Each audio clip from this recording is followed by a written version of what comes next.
오늘날 수많은 사람이 나라는 의미를 내 자신에게서 찾지 못하고 세상에서 찾고 사람들에게서 찾는 모습을 참 많이 봅니다.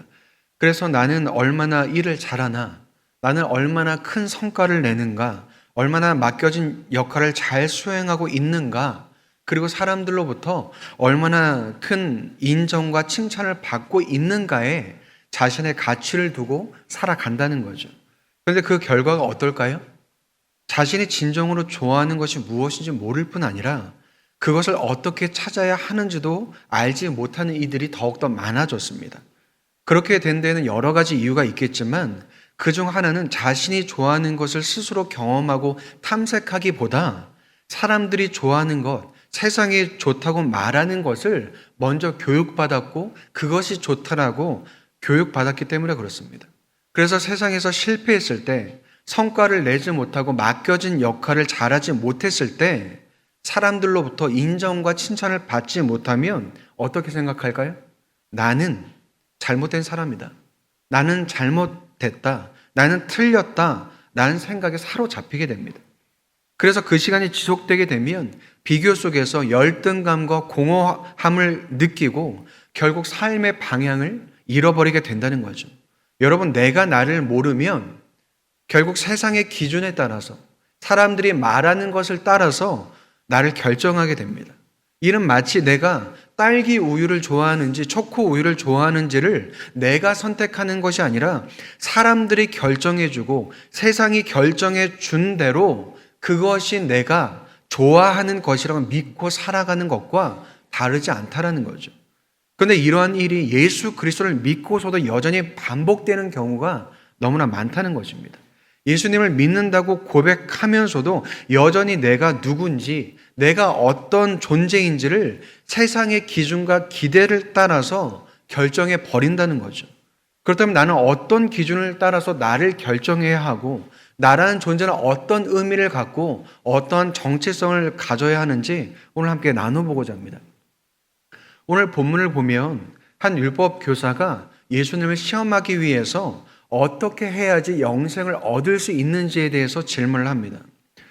그 질문을 한 이유가 자기를 높이고자 한 것인지 아니면 예수님을 깎아내리기 위한 것인지는 모르지만 불순한 의도를 갖고 예수님을 시험하기 위해서 질문했다고 성경은 말하고 있습니다. 그래서 그의 질문에 예수님께서 질문으로 답을 하시죠. 영생을 어떻게 얻을 수 있습니까? 라는 질문에 율법에 어떻게 기록되어 있고 너는 그 율법을 어떻게 읽었냐고 물으십니다. 그때 그 사람이 뭐라고 대답하나요?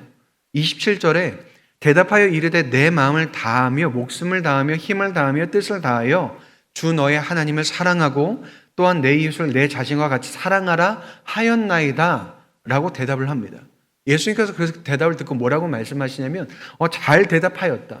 네 대답이 옳다. 그러므로 그것을 실행하며 살아가라고 말씀을 하시죠. 그런데 29절을 보면 이제는 그의 속내를 드러내면서 다시 한번 예수님께 질문을 합니다. 뭐라고 하나요? 그 사람이 자기를 옳게 보이려고 예수께 여짜오되 그러면 내 이웃이 누구니까? 라고 말하죠. 그의 의도가 무엇이었다고요? 자기를 옳게 보이기 위해서 자기의 의를 드러내기 위해서 질문을 했다는 것입니다. 그 질문의 내용이 무엇인가요? 그렇다면 예수님 내 이웃은 누구입니까? 라고 묻습니다. 여러분 이 질문이 내 이웃이 누구인지를 알고 그를 사랑하기 위한 질문인 것 같지만 사실은 그 질문은 위선이었습니다. 왜 위선이었을까요? 내 이웃이 누구인지 구분하겠다는 것입니다. 모든 사람을 사랑하지 않고 내게 이웃으로 허락된 사람에게 나는 사랑을 베풀고 내 몸과 같이 자라겠다는 것입니다. 어찌 보면 현실적일 수 있죠. 왜냐하면 우리는 모든 사람을 다 사랑할 수 있으면 좋겠지만 그럴 수 없기 때문에 그 말이 어떻게 보면 현실적이어 보입니다. 그런데 그때 예수님께서 내 이웃이 누구입니까? 라는 질문에 하나의 이야기를 시작하십니다. 그래서 그 이야기가 무엇인가요? 어떤 사람이 어떤 한 유대인이 예루살렘에서 여리고로 내려가다가 강도를 만났는데 강도들이 그의 모든 것을 빼앗고 거의 죽을 지경까지 맞고 그를 버려두고 갔다고 이야기합니다. 그런데 그 길을 따라서 제사장 한 명이 지나가는데 그 거의 죽게 된 사람을 보고도 그냥 지나가고, 그 다음엔 레위인도 지나가다 그를 봤음에도 불구하고 그를 피하여 지나갔다고 이야기를 합니다. 그런데 세 번째 나타난 사마리아 사람은 그를 불쌍히 여기고 가까이 가서 기름과 포도주를 상처에 붓고 싸맨 다음에 자기 짐승에 태워서 주막으로 데려가서 돌봐주었을 뿐 아니라 다음날 주막 주인에게 찾아가서 2데나리온을 주면서 이 사람을 잘 돌봐달라고 부탁을 하고 비용이 더 들면 내가 다녀와서 그 비용까지도 당신에게 주겠다라고 말을 했다는 것입니다. 그리고 나서 예수님께서는 그 율법 교사에게 누가 강도 만난 자의 이웃이 되겠느냐고 물어보시죠. 여러분, 누가 이웃이 될까요? 바로 사마리아 사람이죠. 어린아이들도 알 수 있을 만큼 너무나 명확합니다. 여러분, 외국에서는 이 내용을 기반으로 한 선한 사마리아인 법이 있습니다. 그래서 누구나 다친 사람이 있고 그를 도와주다가 잘못되는 상황이 생겨도 그한테 법적인 책임을 묻지 않고 그 도와준 사람을 보호해주기 위한 법이라는 거죠. 그리고 그가 신분이 확인되지 않고 재정 상태가 확인되지 않아도 그를 도와주는 것이 선한 사마리아인 법입니다. 그래서 만약 그를 도와주지 않으면 오히려 방조죄로 처벌하는 법까지도 있는 나라들이 있습니다. 이 법의 이름이 바로 오늘 본문 예수님의 그 선한 사마리아인 비유에서 유래했다는 거죠. 이웃을 사랑하는 것이 오늘날 사회에서도 얼마나 깊은 영향을 끼치고 있는지를 보여준다는 것입니다. 그런데 여러분, 이 말씀을 이웃을 사랑하는 데 있어서 도덕적인 책임을 강조하는 것으로 이해한다면 이 본문을 온전히 이해하지 못하고 부분적으로 이해하는 것이 됩니다. 그렇기 때문에 예수 믿는 사람들은 강도 만난 사람을 돕는 사마리아 사람처럼 살아야 한다, 혹은 착하게 살아야 한다는 도덕과 윤리로 받아들이는 것으로 끝나서는 안 된다는 것입니다. 왜냐하면 여러분, 이 본문이 말하는 것은 사마리아 사람의 역할이 우리에게 맡겨지기 전에 이미 그 역할을 감당한 분이 있다는 것을 이야기해 주는 것입니다. 그가 누굴까요? 예수님께서 바로 사마리아 사람의 역할을 하셨다는 것입니다. 예루살렘에서 여리고로 내려오는 그 길은 험악하고 가파르고 먼 길이었습니다. 강도와 도적들이 자주 출몰하는 길이었다는 거죠. 그런데 거기서 강도를 만난 사람은 우리가 섬겨야 할 이웃을 말하는 것이 아니라 바로 내 자신을 가리키고 있다는 것입니다. 내가 선한 사마리아 사람이 아니라 예수님께서 선한 사마리아 사람이 되시고 나는 강도를 만난 사람과 같은 처지에 있는 다치고 상처나고 죽을 지경에 이른 사람이라는 것입니다. 여러분, 강도 만난 사람의 상황이 얼마나 심각했나요? 거의 죽은 상태에 이르렀다고 성경이 말하고 있습니다. 그런데 그런 상황이었다는 것을 제사장도 레위인도 보았음에도 불구하고 그를 모른 채 하고 지나갔다는 거죠. 왜 그랬을까요? 그 사람한테서 얻을 이익이 없었기 때문에 그랬을 것입니다. 만약 그를 구해주고 어떤 보상이 있었다면, 그를 도와주고 나서 어떤 이익이나 혜택을 누릴 수 있었다면 아마도 그냥 지나치지 않았을 것입니다. 그런데 그 어떤 것도 바라지 않고 위험과 죽음 속에 있던 그에게 다가간 사마리아 사람처럼 나에게 찾아오신 분이 바로 예수 그리스도라는 것입니다. 사마리아 사람이 강도 만난 사람의 상처난 그 몸에 기름과 포도주를 부었다는 것은 응급 조치를 말하는 것일 뿐 아니라 강도 만난 사람과 같이 상처난 나의 삶 가운데 회복시키는 주님의 자비와 사랑과 은혜를 보여준다는 거죠. 그리고 그 조치만으로 끝내는 것이 아니라 주막으로 그를 데려가서 돌본 것처럼 내가 치유되고 회복되도록 주님께서 나를 책임지고 돌보신다는 것입니다. 그래서 내가 다시 살아나도록, 다시 일어서도록 하신다는 거죠. 여러분, 그래서 여러분도 지금 이 자리에 와 계신 것 아닐까요? 세상에서 다치고 상처 있고 고통 속에 살아가던 나를 예수 그리스도께서 찾아와 주셔서 나의 아픔과 상처와 눈물을 어루만지셨을 뿐 아니라 홀로 두지 않으시고 예수님의 사랑과 치유 회복을 계속해서 누릴 수 있는 이 자리로 이끄시고 이곳 가운데 두셨다는 거죠. 강도 만난 사람을 구해준 사마리아 사람처럼 예수님께서는 세상이 외면하는 나를, 세상에서 죽어가던 나를 구해주셨다는 거죠. 내가 구해줄 만해서, 어떤 자격이 돼서, 어떤 성과를 이뤄내서가 아니라 그런 어떤 이유도 없는 나를 그대로 구해주신 거라는 거죠. 여러분, 다만 사마리아 사람과 예수님과의 한 가지 차이가 있다면, 여러분, 예수님은 나라서 구해주신 것입니다. 나에게는 어떠한 조건도 자격도 이유도 찾을 수 없지만 예수님께 한 가지 이유가 있다면 나를 사랑하셔서 예수님께서 나를 구해주셨다는 거죠. 여러분, 그런 내용이 어디 있나요? 이사야서 43장 이렇게 기록되어 있습니다. 내가 너를 지었고 내가 너를 불렀고 내가 너를 구원했다. 너는 내 것이다 라고 말씀하신다는 거죠. 그래서 너는 내가 사랑하는 나의 자녀다 라고 말씀하신다는 거죠. 나조차도 나의 의미를 알지 못하고 내 소중함을 알지 못하는데 나를 아시고 내 소중을 아시는 예수님께서 이 세상에서 죽어가는 나를, 그 나에게 달려와서 나를 구해주시고 내 것이라 말씀해 주신다는 거죠. 그래서 내 있는 모습 그대로, 내 못난 모습 그대로 품어주시고 안아주시는 그 사랑이 나를 구원하셨다는 거죠. 그렇다면 여러분, 나의 의미를 어디서 찾아야 될까요? 나의 소중함을 어디서 찾아야 될까요? 주님으로부터 찾아야 된다는 거죠. 그토록 나를 사랑하실 뿐 아니라 나를 위해 생명까지도 아끼지 않으신 그 사랑에서 내 의미와 내 소중함을 찾아야 된다는 거죠. 나보다 나를 더 사랑하시는, 나보다 나를 더 소중하게 여기시는 주님 안에서 찾아야 한다는 것입니다. 여러분, 예수님께서 만약 나에게 한마디 말씀만 하신다면 여러분, 그 말씀이 무엇일까요? 내가 너를 사랑한다 라는 그 말씀 아닐까요? 그 사랑한다는 말이 단순한 그 한마디의 말이 아니라 그 안에 예수님의 생명이 담겨 있고 나를 위한 모든 고통과 아픔과 수치를 감당한 그 모든 삶이 담겨 있는 그 표현 아니겠습니까? 여러분, 그 헤아릴 수 없는 사랑이 나로 하여금 깨닫게 하는 게 무엇일까요? 나는 예수님께 사랑받는 존재다 라는 것을 말씀하시는 것입니다. 세상은 나의 성과로, 능력으로, 돈으로, 명예로 내 가치를 결정하고 그것이 있을 때는 나를 사랑해 주지만 그것이 없을 때는 나를 외면하고 무시한다는 거죠. 그런데 예수님께서는 그 어떤 것도 상관없이 나를 사랑하시고 바로 그 사랑을 받고 있는 존재가 여러분 나라는 것입니다. 이것이 나의 의미가 되고 나의 소중함이 된다는 것입니다. 세상에서 실패해도, 능력이 없어도, 아무리 많은 상처가 있고 아픔이 있어도 나를 사랑하신 예수님의 사랑은 결코 변하지 않고 나를 소중히 여기시는 그 눈길도 변하지 않는다는 거죠. 여러분, 이것이 복음 아니겠습니까?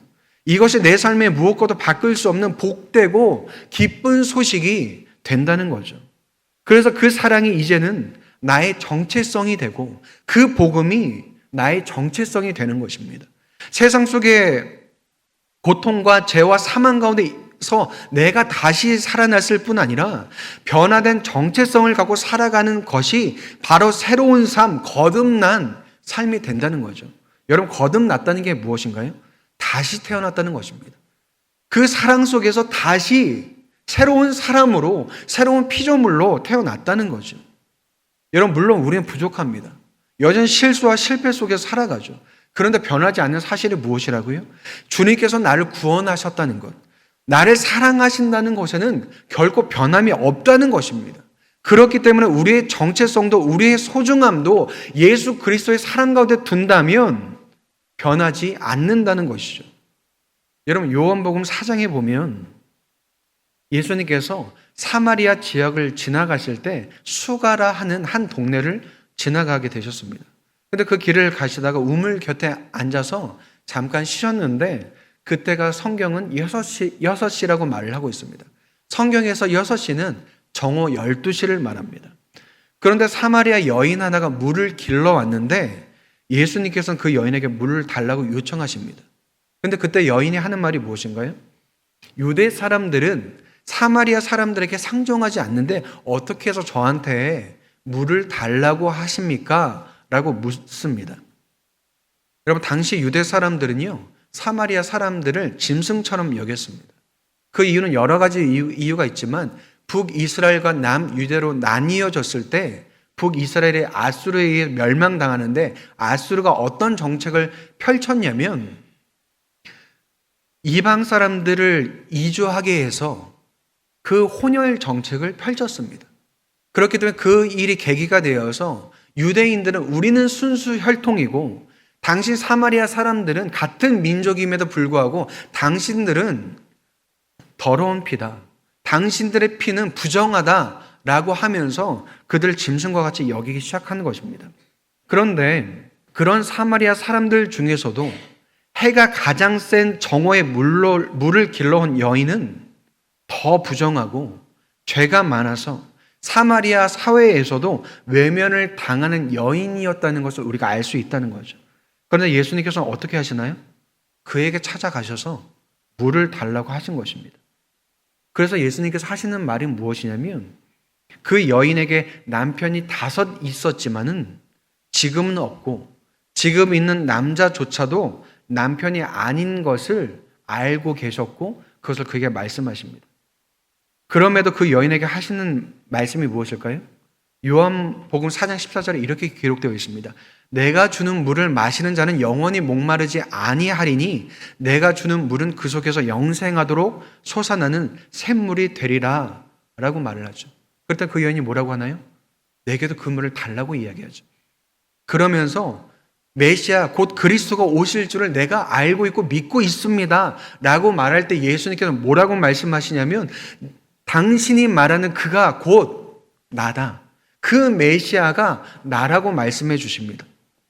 그래서 강도 만난 사람의 이웃이 되어준 사마리아 사람처럼 사마리아 사람 중에도 더 부정하고 죄가 더 많은 여인에게 찾아가 예수님께서는 그의 이웃이 되어 주신다는 거죠. 그 여인에게 구원과 사랑을 베푸시고 복음을 전해 주셨다는 것입니다. 그때 여러분 여인의 반응이 어떤가요? 물동을 내 던져버리고 동네 사람들을 피해서 물을 길러왔던 사람이 동네 사람들을 모두 불러서 예수 그리스도가 오셨다고 말하고 예수님을 만나게 합니다. 그때 어떤 일이 있었는지 아십니까? 그때 많은 사마리아 사람들이 예수님을 믿었다고 성경을 기록하고 있다는 거죠. 이런 무엇이 그 여인을 변화시켰을까요? 사람들을 피했던 여인이 어떻게 사람들을 불러 모으는 사람이 되었을까요? 여러분 예수 그리스도의 사랑과 구원이 그를 회복시켰을 뿐 아니라 이제 그가 얻은 복음이 여러분 그의 정체성이 되었기 때문이라는 거죠. 세상 사람들 모두가 나를 외면하고 비난하고 정죄했지만 그런 나를 받아들여 주셨을 뿐 아니라 나에게 베푸신 예수님의 구원과 사랑이 그의 존재를 변화시키고 복음이 그의 정체성이 되었다는 거죠. 그렇다면 여러분 오늘 강도 만난 자의 비유 선한 사마리아인의 이 이야기는 우리가 어떻게 봐야 될까요?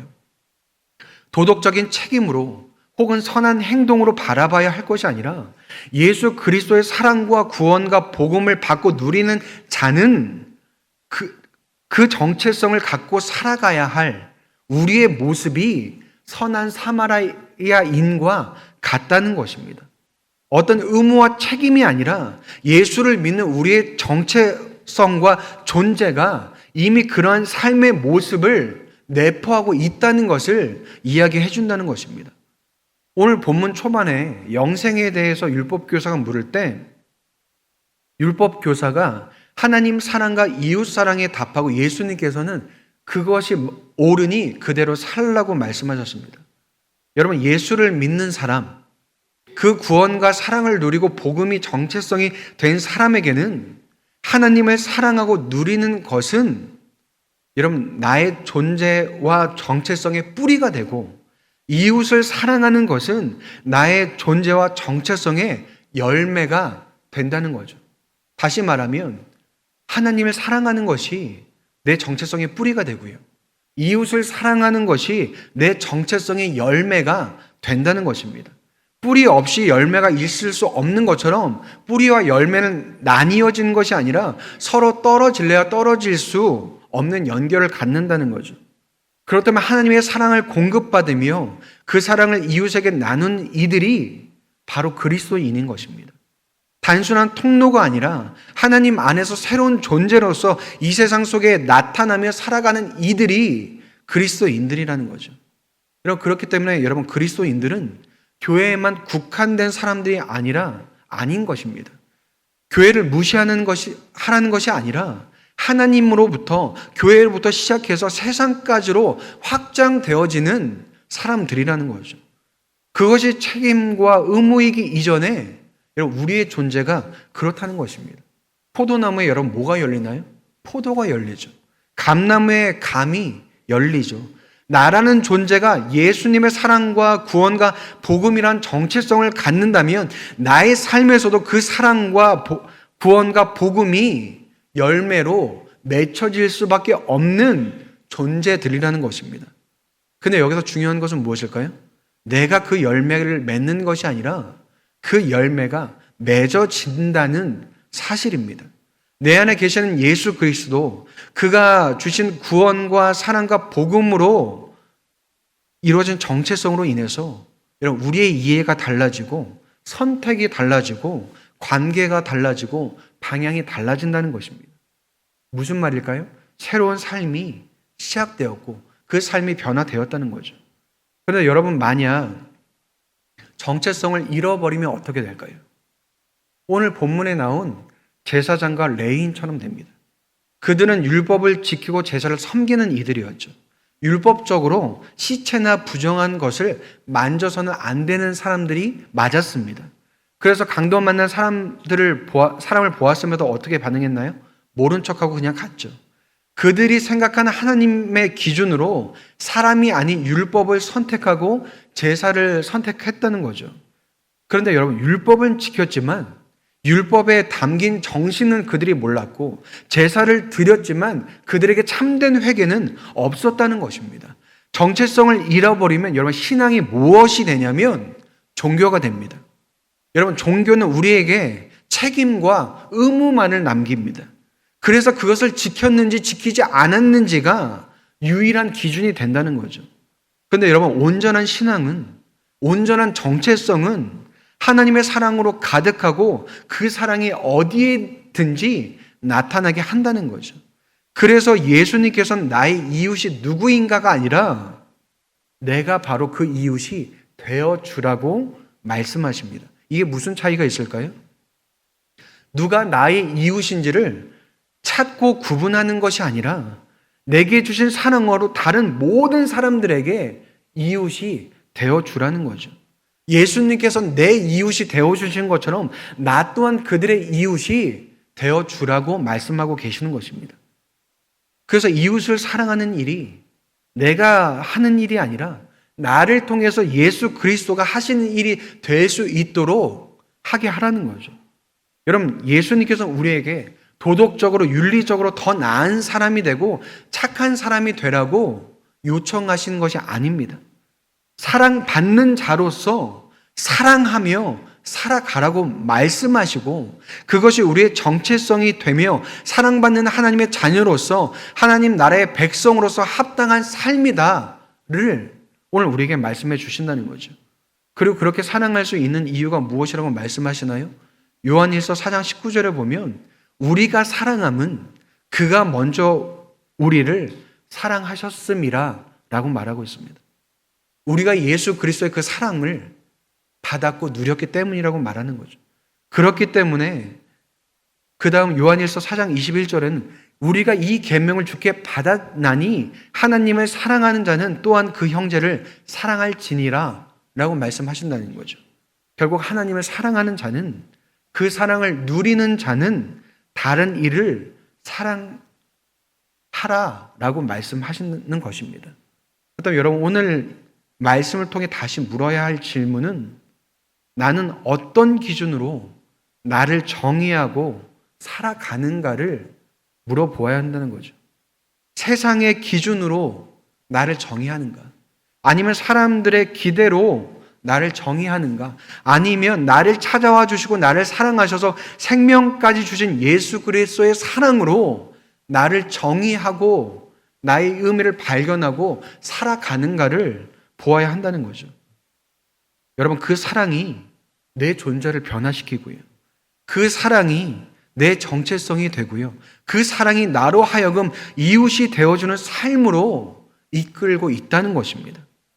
아직 그들의 이웃이 되어주지 못하고 그들을 사랑하지 못하고 수용하지 못할지라도 여러분 그 사랑 앞에 서서 사랑받는 자로 살아가시기를 여러분 축복드립니다.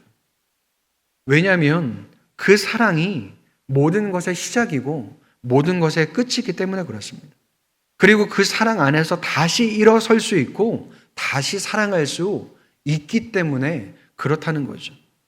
그렇다면 오늘도 사랑으로 우리를 부르시는 그 주님을 마주하고 그 손을 잡고 살아가는 저와 여러분이 되시기를 주님의 이름으로 축원드립니다.